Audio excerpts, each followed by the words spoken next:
having migration. Migration, as I said earlier on, then becomes down south. And we see what is happening Desmond Refugee Center, where people sleep there trying to get asylum documents and refugee status. So this is why it's important for us as the African Diaspora Forum that there is peace in the continent, so that we speak about industrialization of the continent. We thank Chief Jubane for attending this seminar as the African Diaspora. As African Diaspora Forum, we work with the traditional leaders as part of building social cohesion in our communities. We are getting to the last speaker. Angas is Mtobi Moyo here. A poet was supposed to come. I'm not sure if he finally came. I know we're now getting tired. Can you just stand just a second? Just a second.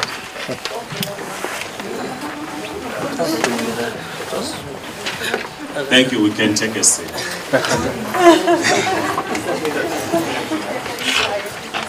We are getting to the last speaker.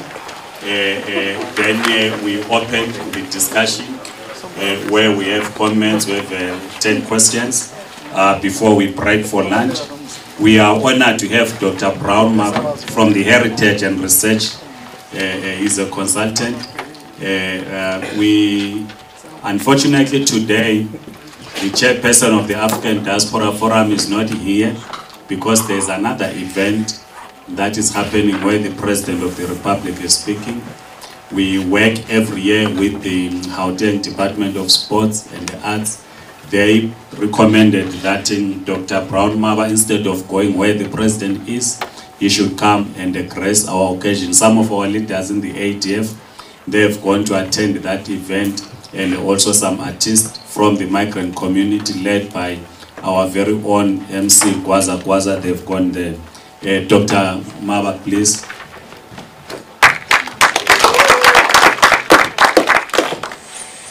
So sorry, I'm being told to say Wi-Fi.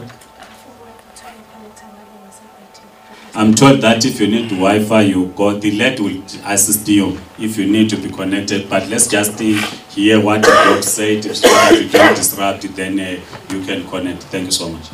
Okay, thank you, Mr. Mapena. Morning to everyone. Happy Africa Day. My name is Brown Maba. And my topic is going to flow from the main topic, the theme of the day, which is conflict and stability on the continent. Of course, the free trade in Africa, which was penned down in 2018. Ladies and gentlemen, when we look at the map of Africa, if you put it in front of you on the table, you will realize that much as we have this particular dream about the free trade in Africa, which will benefit all of us, which will make the acquisition of goods to be easier and so on, and making trading to speak in one voice, you will realize that we have problems that are littered around Africa. And actually, this is going to affect the whole thing, much as we have this particular vision. So I'm speaking from the topic itself and offering some suggestion of what we may have to do. For instance, if you look at the conflict in Africa, of course it comes from or spans from colonialism, which was imposed on us. We all know that. Africa is unstable today because of colonialism. Our economies are struggling to develop because of colonialism and so on. And for more, if you want to pick up some interesting aspects of how Europe underdeveloped Africa, you should read a book by Walter Rodney on how Europe underdeveloped Africa. There you'll pick up, this is something that we know, you'll pick up the important aspects of how the continent got destroyed as a result of colonialism. And we're actually reeling from the effects of colonialism to this day. But at the same time, there are other factors that are affecting the African continent and which may have impact negatively on this free trade agreement. Some of the things that are happening on the continent I think that we as Africans have created ourselves. We've actually shot ourselves in the foot, you know. What do I mean by that? There were these countries that were to run, Zimbabwe, Nigeria, you name them, Tanzania and others. And, you know, our own leaders destroyed those countries. It's true. There's no reason why Mugabe overstayed to the point where the country is actually finished and ran down completely. If you look at Zaire, you know, Zaire was actually destroyed completely by one person, Mobutu Sese Seko, you know, the richest man in Africa, but the population of that particular country is extremely, extremely poor. We know that. The conflict that we have today, you know, is as a result also, not only from colonialism, but also our own leaders, actually leading us to the wrong direction. In Sudan today, you know, the conflict that we have today is attributed to the period of Sudan themselves, you know.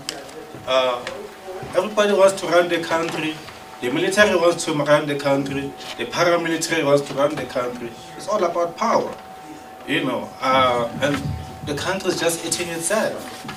How is this Africa trade, free Africa trade going to run under these circumstances? We have a problem. We're sitting on a very, very serious problem. Instead of trying to actually find a solution to our economic issues and so on, and make sure that we actually take ourselves out of poverty, our own leaders are fighting for power, for dominance, for control, you know. You have corruption, you know. South Africa today is in crisis, you know. No, there's corruption, you know that. The infrastructure in South Africa is collapsing. And you can actually, when you speak to people who come from other African countries, they will tell you, you know, if South Africa collapses, then we're all gone, you know. Because South Africa has got a massive and strong infrastructure, and it is the strongest diamond that remains and so on. But the things that are happening today, from load shedding, that's part of the collapse of infrastructure. The trains are no longer working, and so on. Corruption is rife. You know, we're going south. And how in the world is this Africa trade going to succeed if there's no infrastructure to actually make sure that it works? You know, the transportation of goods, you know, either by air or rail or by road, is going to be affected, you know. All of a sudden in South Africa, there's just potholes everywhere. You get potholes in Sandton, you know. Yeah, it's terrible. We didn't expect it, you know. It's as if that particular pothole is a part-time pothole. When you come back tomorrow, you don't be there. You'll find it there, you know. So this will impact negatively on this aspect of free trade. You know, we're trying to move forward, but there's many problems that we have. Of course, and will come from also the situation of the Cold War. You know, you have your capitalist countries, and then you had your communist countries in Africa. You had Tanzania following the socialist route. You had Mozambique following that. You had Angola following that. And then the other countries, you know, following capitalist system. And by the time Tanzania, Angola, and Mozambique came out of the communist system or the socialist system, you know, it took them time to recover and, you know, moving towards capitalism and so on. You know.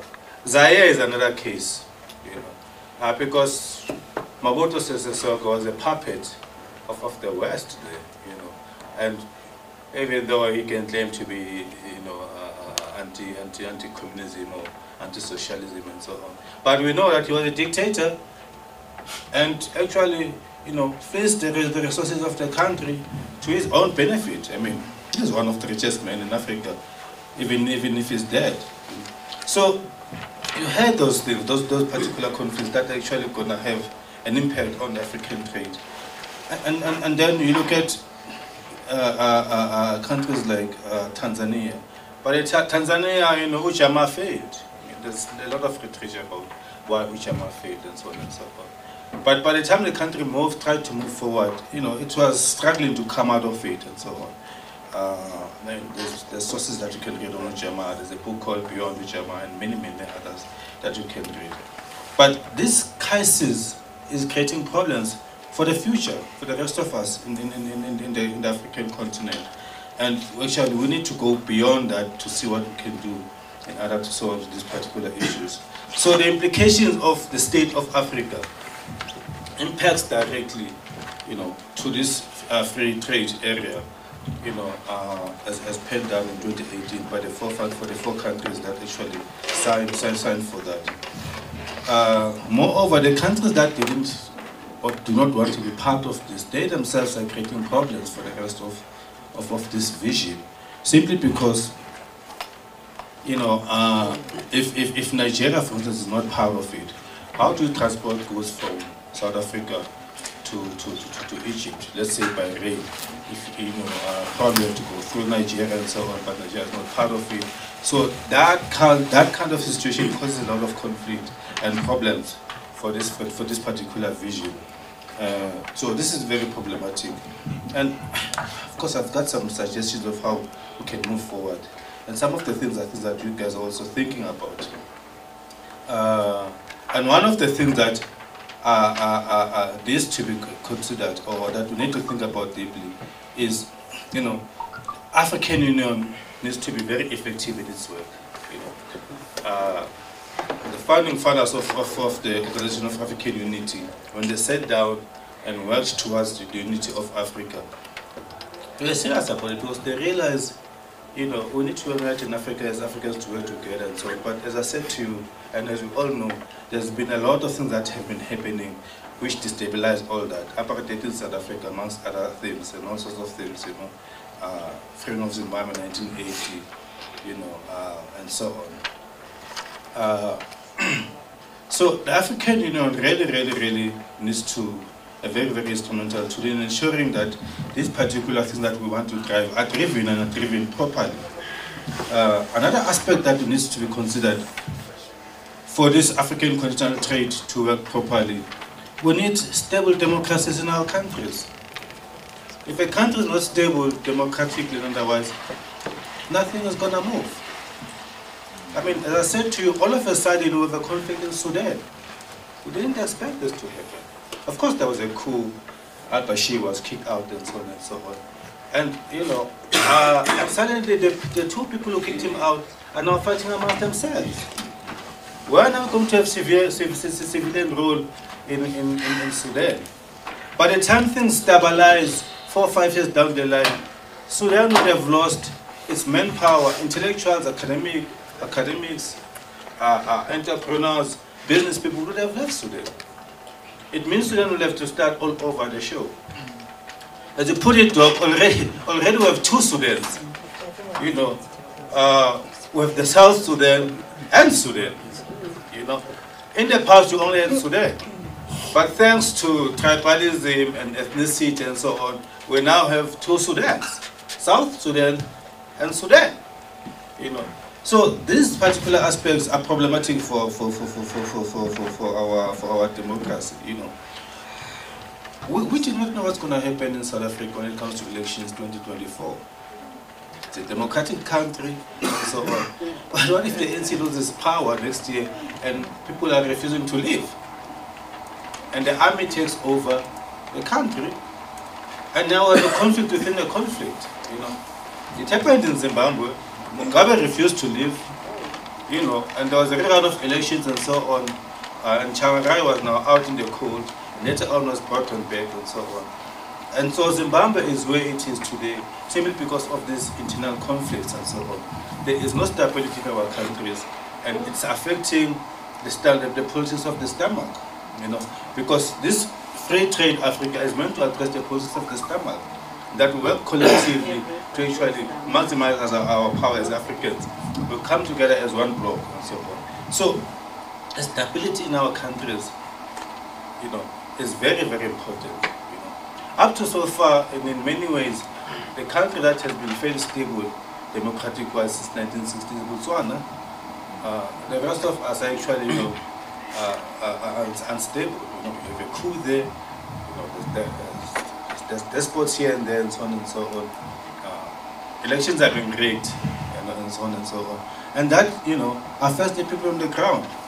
And of course, the saying is true that when two elephants fight, as is the case with Sudan, it is the grass that suffers. You know, the generals are fighting amongst themselves. It's the people that actually are bearing the brunt. So stability in these countries are very, very important. It is very, very important in order to have this free trade agreement to work properly. I mean, apart from this particular free trade agreement, you know, there cannot be a free flow of goods if there's conflict in the continent.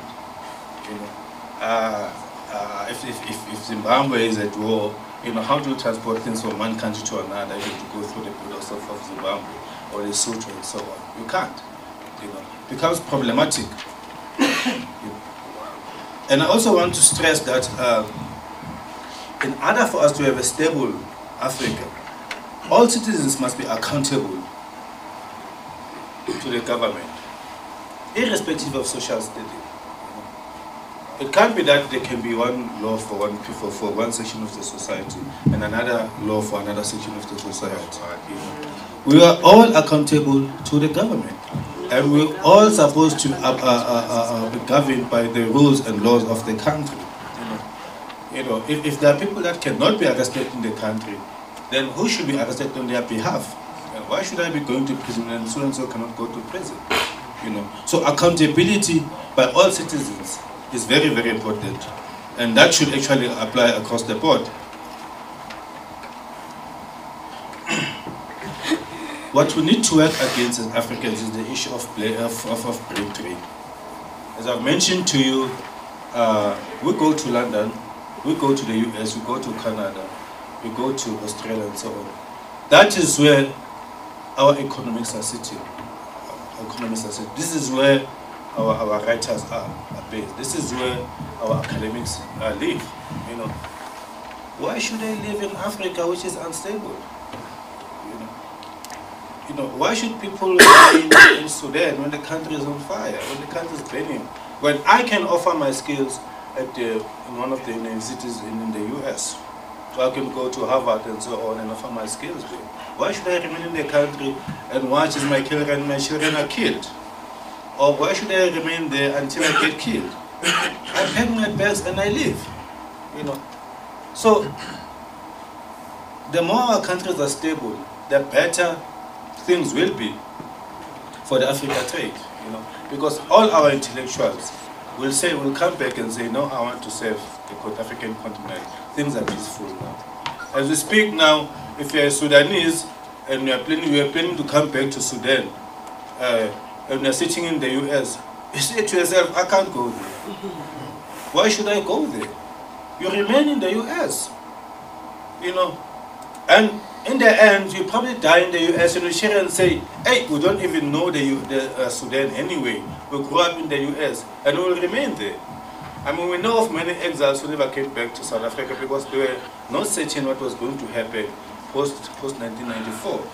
They remained in America, they remained in Sudan, I'm not in Sudan, they remained in Britain, they remained in other countries and so on. And when these old-timers and old-mothers died,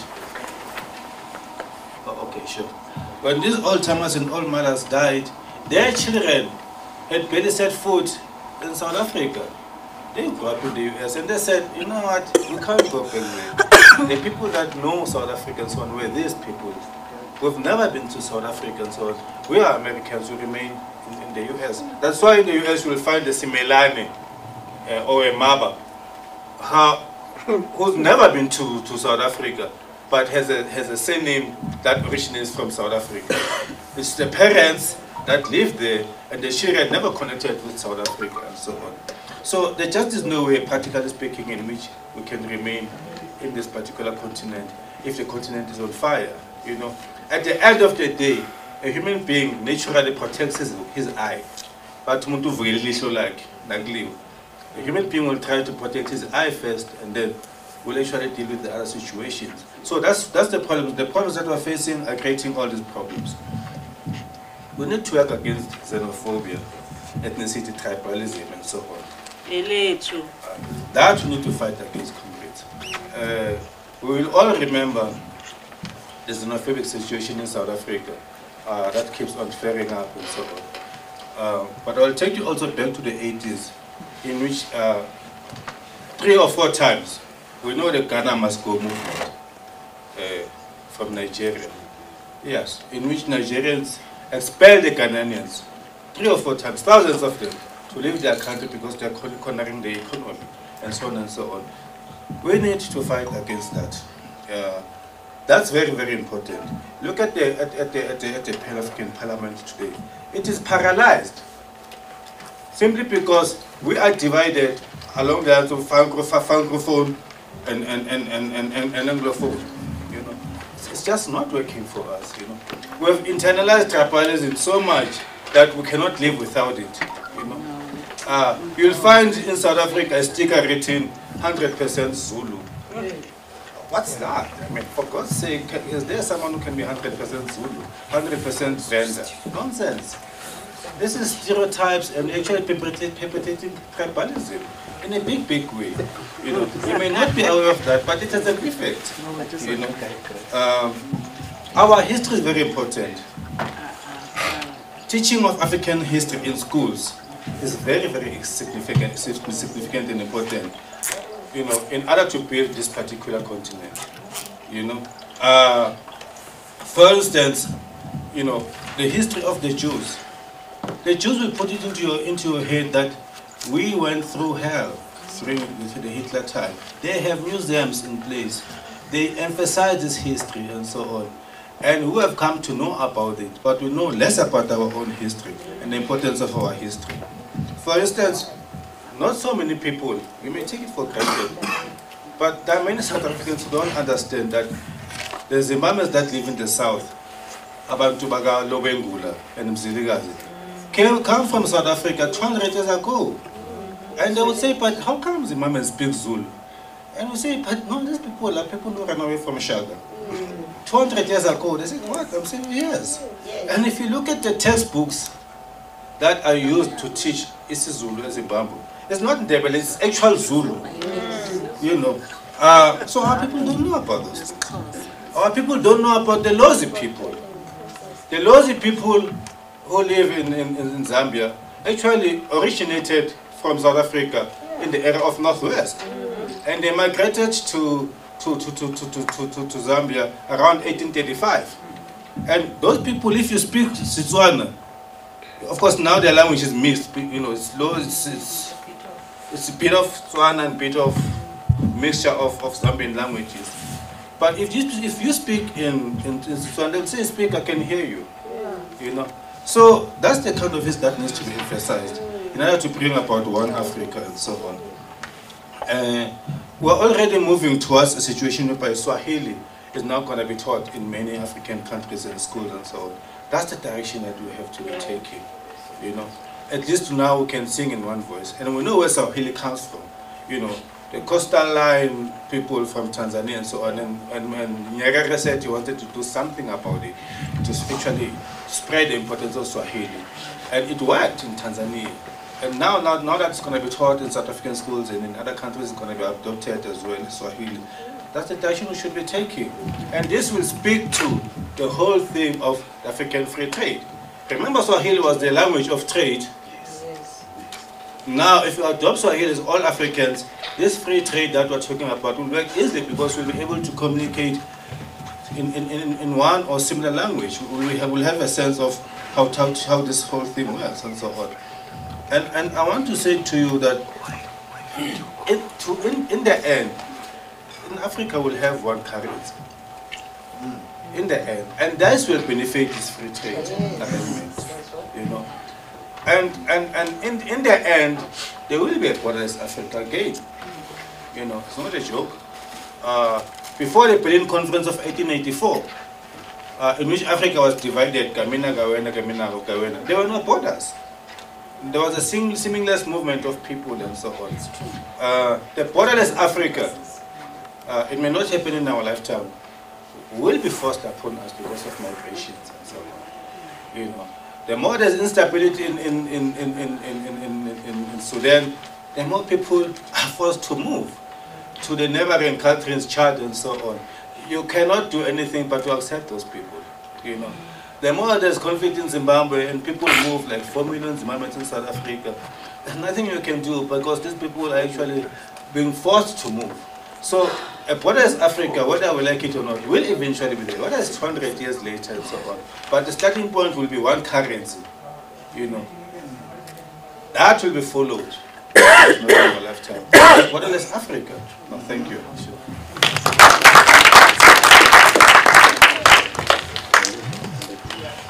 Thank you so much, Dr. Mava. We are saying that isiNguni should be one of the main international languages in this region. I speak isiNdebele. My brothers in Gwamhlanga speak isiNdebele. We have the Xhosa in Zimbabwe, here in South Africa. We speak isiZulu. I studied isiZulu in Zimbabwe. No, thanks a lot for the presentation. But when you said communist state, socialist state, I saw communists raising their heads. because there's never been a communist state. We have not yet reached that society or that stage. We are now going to questions and